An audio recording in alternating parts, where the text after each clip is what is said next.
Mid caps and small caps have fallen quite a bit. Few fund managers believe that this is still the beginning of the fall, there is much more fall left, whereas few fund managers believe that we are more or less towards the bottom point of this fall. I, as a retail individual investor, have three questions in my mind regarding mid caps and small caps. Number one, what is the reason for such a big decline? Number two, if I am a retail individual investor who is investing in mid caps and small caps via SIPs, should I be stopping my SIPs or not? And number three, what could be the way forward for these indices? All these questions are going to be answered in today's video, so keep on watching the video till the end. Now, first things first, let's try and understand the issue with mid caps and small caps. Why are they falling? I think two main reasons. Number one is the broad based market selling. The entire Nifty has fallen by 12%. So, this it's absolutely logical that mid caps and small caps are going to fall more than that. If you are like, why would this happen? Why is Nifty falling? In that case, you have not subscribed to my channel and you have not hit the bell icon. Do that right away, because had you done that, you would have gotten a notification that I've done this video just few days ago wherein I've explained in detail as to why Nifty is falling, right?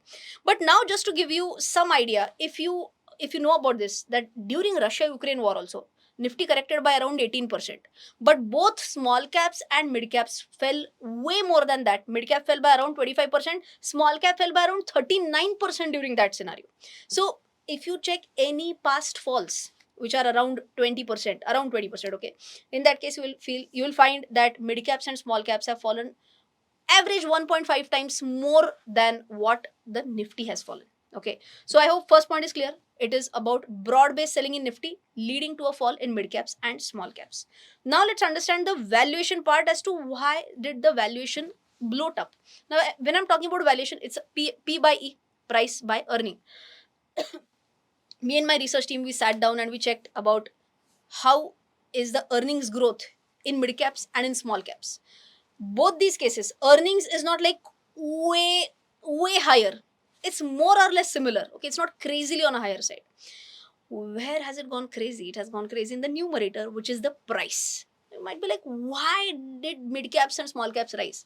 Number one, I feel, is optimism. See, please understand, whenever there is overall optimism in the market, if Nifty is going up, mid caps and small caps are high beta, they're going to run faster as compared to Nifty stocks, right? Like I told you, while they fall, they're going to fall more than Nifty. When they rise, ideally they're going to rise more than Nifty. That is nothing but high beta, and that's what is a very basic feature of mid caps and small caps. So overall optimism led to more and more price rise, which led to higher valuations. Number one. Number two, acha, before I move on to number two, one, why did the price rise? Was there heavy demand? So please understand that if one person were to invest in small caps or mid caps, possibility number one, that person can invest directly through stocks. Possibility number two could be via mutual funds. So let's try and understand about the mutual funds flows, and for that have a look at this. Now, if you see here, I'm comparing financial year 24 and 23. Now, you will see here that if I were to compare, acha, by the way, this data is by Amphi, okay? So, if I were to compare mid caps you can see here are in blue color. Mid caps ka overall inflows have gone up from 20,206 crore rupees to 22,226 crore rupees, basically 10% increase in mid cap inflows. What about small caps? Small cap inflows have gone up from 22,104 crore to 40,189 crores. That's almost a double. Okay, is that crazy? Answer is obviously yes, and that is the reason why, because of high demand. See, supply is going to be more or less same. Demand is so much via mutual funds that stocks shot up like anything in 2024, right? Because of which, what happened was that those stocks which were trading at comparatively lower P multiples all shifted into the higher P multiples category. Just to give you some insight on that, if I were to check two cases, small caps, first let's talk about small caps between 51 to 60 P valuation. Roughly 5% of the small caps were of the small cap index constituents, roughly 5% were between 51 to 60 P multiple, and that shot up to almost 12%. So many extra companies came up into this 51 to 60 band. If I'm talking about more than 60 copy, roughly 5% or a shade more than that were in the above 60 category, and now it's more than 10% again which are in the above 60 category. This is for small caps. Have a look for mid caps. Around 7% were in, or 7 to 10% I can say, were between the 51 to 60 category, and now it's almost 15% in the 51 to 60 category. By the way, blue is 23 and red is 24. Okay, even if you check for more than 60 PE, roughly what 10% of the mid cap constituents companies were above 60 PE, and right now it's almost 20% of the companies in the mid cap space that are heavily trading at crazy PE multiples, almost 60 ka PE multiple. Now you said, okay, Rachna, you compared.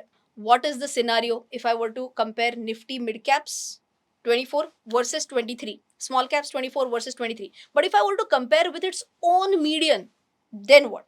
For that, we'll have to go to screener.in, and for that, have a look at this. Now, what we are going to do is we are going to compare Nifty small cap. Here I am. And if you see here, which data is this? 5-year data, correct? So for 5-year, you can see that we are already below the average, slightly below the 5-year median P average. We are at 27.5 ka P and median index is at 28.2 ka P. Gives us some basic relief that, oh wow, if I'm considering 5-year median, small caps have fairly become valued now. I'm not saying crazily undervalued, but fairly valued. What about mid caps? Mid cap 100. Okay, Nifty mid cap, I should say, maybe. Yeah, Nifty mid cap 100. Let me again go here. 5 years PE. Oh, and here we'll see mid caps are still overvalued. Mid caps, you can see here, median is 25.6 and index P is at 34.4. Still, is there overvaluation in mid caps? Yes. So, all in all, I hope you have understood that the whole story revolved about crazy optimism, which led to price rises, which led to high P. Question is, what next? If I'm an investor, if I'm doing SIPs, should I stop or not? I'm going to answer this question in the immediate next section of the video. Has the color of your portfolio gone from this to this to this or to this? But let me tell you that you are not alone. There are a lot of people who are in pain right now because though market has fallen by barely 12%, their portfolios have fallen way more than that. It's fascinating how the same market conditions can create two completely different outcomes. For most, it's a time of stress and uncertainty, but for successful investors, it's like walking into a luxury store during a clearance sale. They know that market corrections have historically been the perfect time to buy fundamentally strong stocks at discounted prices. But the key is knowing how to identify such stocks. And that's where my comprehensive stock market courses come in. More than 270,000 registered learners on my website are learning the game of long-term investing. You too can upskill yourself through my pre-recorded courses, through which you can learn anytime, anywhere. And not only this, my courses come with additional perks like WhatsApp and email support, PDF notes for quick revision, and monthly Zoom Q&A sessions directly with me. So what are you waiting for? Enroll now. Now the question that if you are investing in small caps and mid caps, should you be stopping your SIPs? And the short answer is no. Obviously not. Why? Arey Baba, this is maths. In a falling markets, if you are doing SIPs, then you are going to get a lower averaging. Obviously, right? So anyone who is saying that if markets are falling, don't do SIPs, it's nonsense according to me, right? In falling markets, somewhere or the other, there is going to be a turnaround, and someday or the other, it is going to reach the previous high, go higher than the previous high. This is going to happen with at the index level for sure. At index level, I don't think it will go down and down and down to zero, not at all. So in such a case, in falling markets, please don't stop your SIPs, be it in mid cap funds or be it in small cap funds. Okay. Number two, if you are doing investing directly in mid caps or small caps, you have a homework, two things to be checked. Number one, the mid cap or small cap that you have chosen for your portfolio, please check whether these are fundamentally strong stocks or not. If yes, well and good. Please don't be in a hurry to book losses. Stay put. Whenever we travel in an aeroplane, the announcement is there, right? Please buckle up or please have your seat belts on because there is turbulence expected ahead. So you can expect some turbulence in mid caps and small caps, but I don't think that the mid caps and small caps are going to crash if they are fundamentally strong. So please don't be in a hurry to book losses. Please don't be in a hurry to book smaller profits. If the story of that stock is intact, if you have invested in a stock, let's say some person who is watching this video has invested in some hotel stock, believing that tourism is going to boost in India. Some person has invested in some good hospitals ka stock, believing that medical tourism will also boost in India. I'm giving examples. In such cases, even if that stock has corrected by 20%, 30%, maybe a little bit more than that, it's okay. Entire broader markets have fallen down, and that is the reason why majority of the stocks have fallen down like this. Don't be in a hurry. check whether they are fundamentally strong or not, number one. Check whether the story is intact or not. If yes, stay put.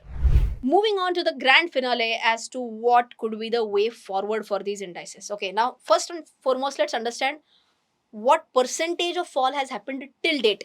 Okay, if I were to understand about Nifty 50 companies, percentage fall from high from ATH is around 13%. Nifty midcap is around, so midcap 100 by the way is around 19%, and Nifty small cap index is around 21.5%. Now for those people, now so I hope you have understood this, that mid caps has fallen way more as compared to normal Nifty, and small caps have fallen more as compared to Nifty and as compared to mid caps as well. Okay, if you ask me, Rashna, what do you see as a downside at Nifty index level? I've told this 1001 times on my live stream. Ideally, 22,800 is a very strong support. We have tested that support. We have bounced back from that support so many number of times.